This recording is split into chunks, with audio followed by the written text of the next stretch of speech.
হ্যাঁ নাও। রেডি। আমি ঈদ উপলক্ষে আমি নিজের হাতে বানানো সাবুর পাঁপড় ভাজছি। ঈদ মুবারক হয়, ঈদ মুবারক হোক। আর বড়োদেরকে আমার ঈদ উপলক্ষে প্রণাম জানাই, ছোটোদেরকে ভালোবাসা জানাই। এই বলে আমি এই যে সাবুর পাঁপড়গুলো ভাজছি।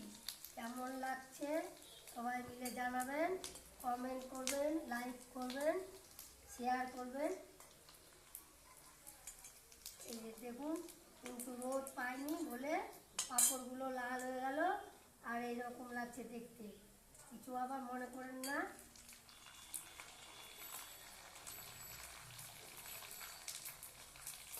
ঈদ উপলক্ষে এই যে সাবুর পাঁপড় নিজের হাতে বানানো ভেজে দেখালাম।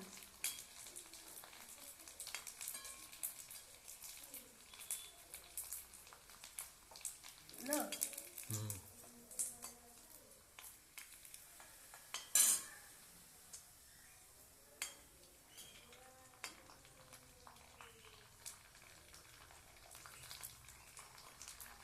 বড়োদেরকে প্রণাম জানায়, ছোটোদেরকে ভালোবাসা জানায় ঈদ উপলক্ষে।